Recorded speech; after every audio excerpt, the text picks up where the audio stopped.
Hi hello welcome back to my channel అమెరికాలో గుంటూరు అమ్మాయి. ఎలా ఉన్నారంతా? నేను చాలా బాగున్నాను. బేసిక్గా ఈ వీడియో ఏంటి అంటే యూఎస్కి వచ్చేటప్పుడు నాకు ఎవరైనా కొన్ని ఫ్యాక్ట్స్ చెప్పుంటే బాగుండే అనిపించింది అనమాట. అలాంటి ఫ్యాక్ట్స్ నేను ఈ వీడియోలో చెప్తాను.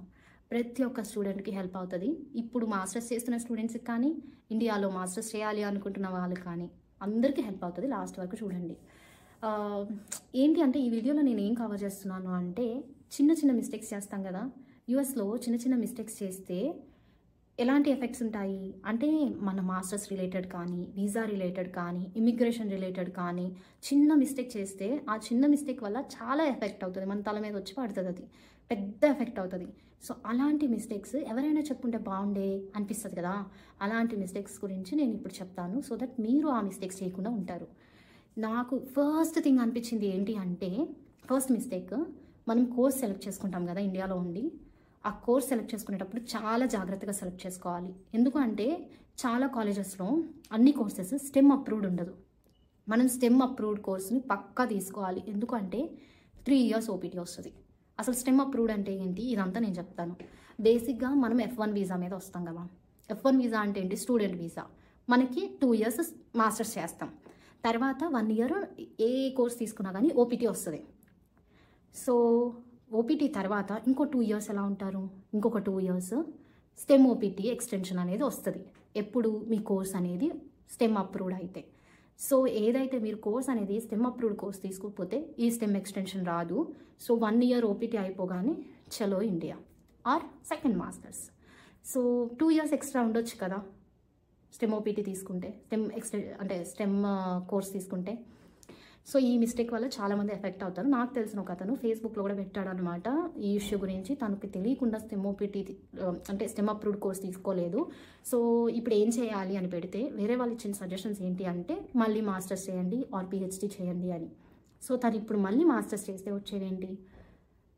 ఓపీటీ అయితే సెకండ్ మాస్టర్స్కి రాదు. అంటే నువ్వు మాస్టర్స్ చేసిన ఆ 2 yearsలోనే H1B వేసుకోవాలి. అసలు ఈ H1B కాదేంటో నేను చెప్తా.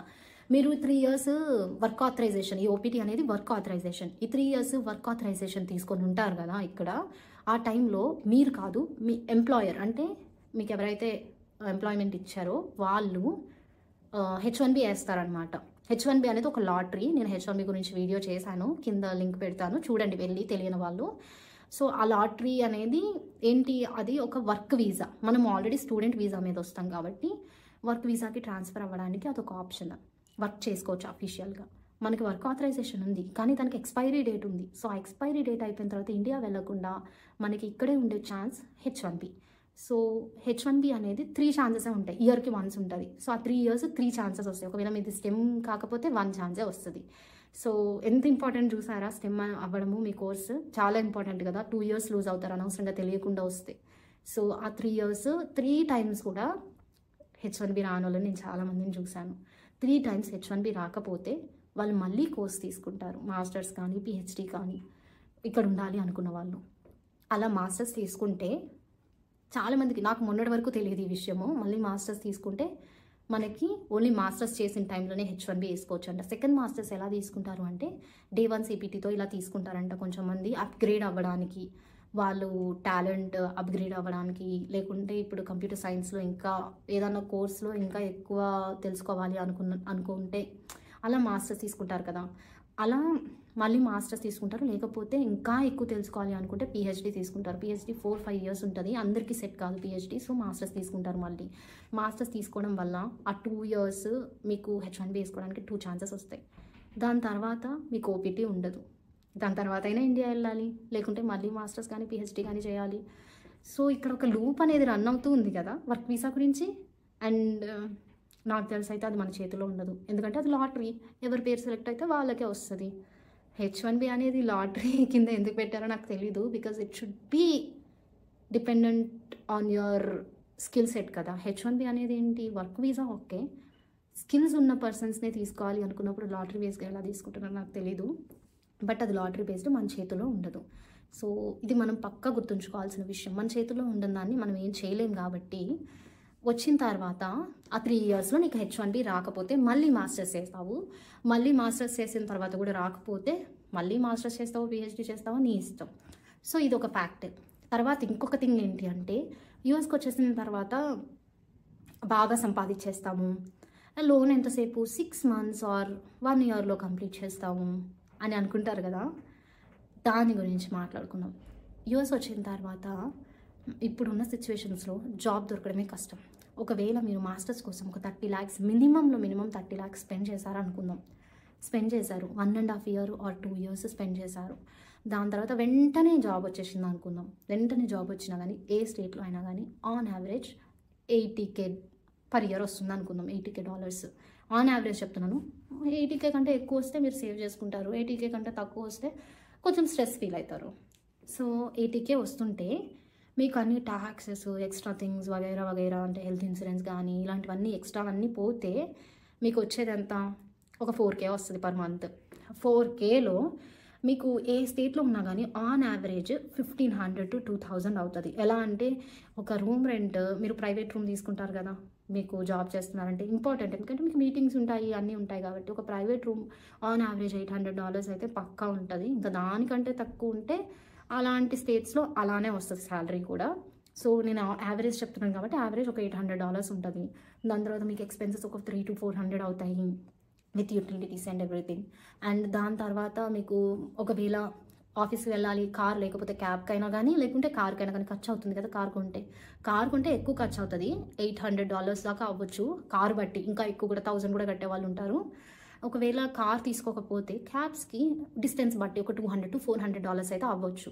సో ఎలా అయినా కానీ ఖర్చు అయితే ఒక 1500 to 2000 వెళ్ళొచ్చు. ఎందుకంటే ఇంకా ఎక్స్పెన్సివ్ స్టేట్స్లో ఉంటే శాలరీ పెరగవచ్చు కానీ దాన్ని బట్టి మీకు ఎక్స్పెన్సెస్ కూడా పెరుగుతాయి. కొన్ని స్టేట్స్లో రూమ్స్ $1500, $2000 అలా కూడా ఉంటాయి. సో దాన్ని బట్టి మన శాలరీ కూడా ఉంటుంది. నేను యావరేజ్ చెప్తున్నాను కాబట్టి ఆన్ యావరేజ్ $1500 కానీ 2000 కానీ ఖర్చు చేసుకుంటే మిగిలేది 2000 or 2500.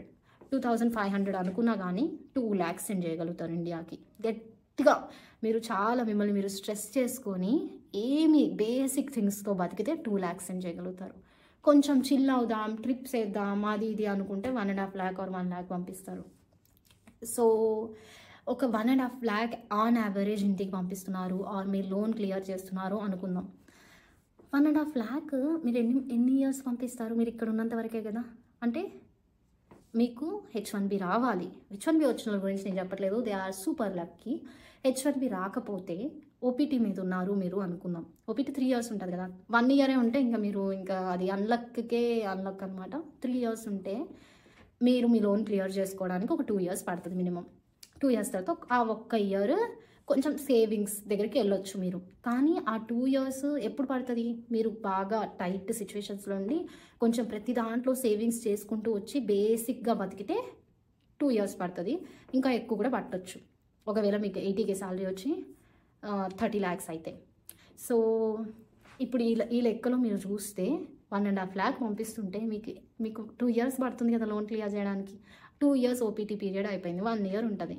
ఈ 3 yearsలో మీకు మాస్టర్ అంటే లైక్ మీకు H1B రాకపోయింది అనుకో, 1 year సేవ్ చేసింది మళ్ళీ మాస్టర్స్ చేయడానికి పెట్టాల్సి వస్తుంది. ఇది ఒక లూప్ లాగా అయిపోయింది. H1B వచ్చేస్తే ఏం పర్లేదు, మీరు సూపర్ లక్కీ చెప్పాను కదా, మీరు సేవ్ చేసుకోవచ్చు, సేవింగ్స్ మోడ్లోకి వెళ్ళిపోతారు.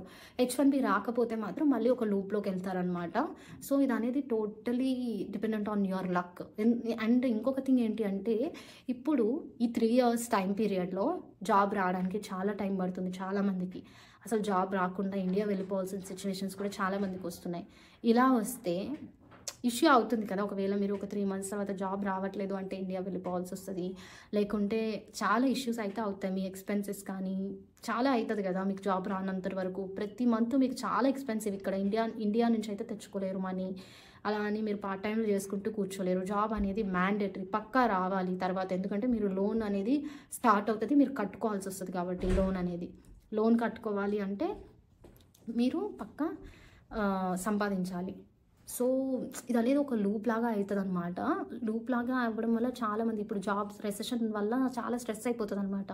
ఒకవేళ మీకు ఒక 3 months 4 months అవుతుంది జాబ్ రావట్లేదు, కానీ మీరు లోన్ క్లియర్ చేయాలి. మీకు బ్రెయిన్లో వస్తూ ఉంటుంది లోన్ క్లియర్ చేయాలి, నాకు జాబ్ వస్తుందా రాదా, ఇలాంటి టెన్షన్ చాలామందికి ఉంటుంది.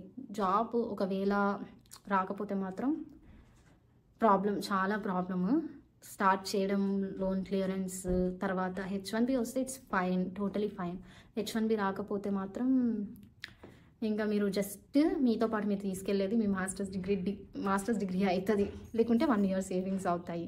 కొంచెంమంది ఆ 1 ఇయర్ సేవింగ్స్ కూడా చేసుకోలేరు, ఎందుకంటే వాళ్ళకి జాబ్ లేట్గా వచ్చి ఉండొచ్చు. సో ఇలాంటివి చాలా ఉంటాయన్నమాట. సో ఇవన్నీ ముందే తెలుసుకొని రండి. చిన్న చిన్న మిస్టేక్స్ కానీ చాలా ఎఫెక్ట్ అవ్వచ్చు. అండ్ ముందే ప్రిపేర్ అయ్యి వస్తే ఏంటి అంటే, ఆల్రెడీ మీకు తెలుసు కదా, నాకు ఇక్కడికి వచ్చేంత వరకు నాకు ఈ H1B గురించి అస్సలు తెలియదు తెలుసా. H1B అంటే ఏంటో తెలీదు, ఓపీటీ అంటే ఏంటో తెలీదు, సిపిటీ అంటే ఏంటో తెలీదు, అసలు ఏం తెలియకుండా వచ్చాను నేను. సో కొత్తగా వచ్చే వాళ్ళకైనా ఇవి తెలుసుకొని రండి.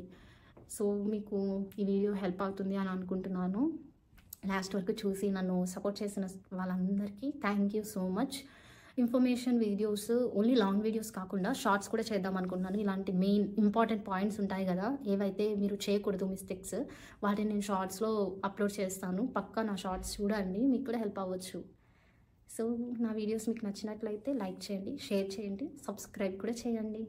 Thank you guys, love you all. Bye bye.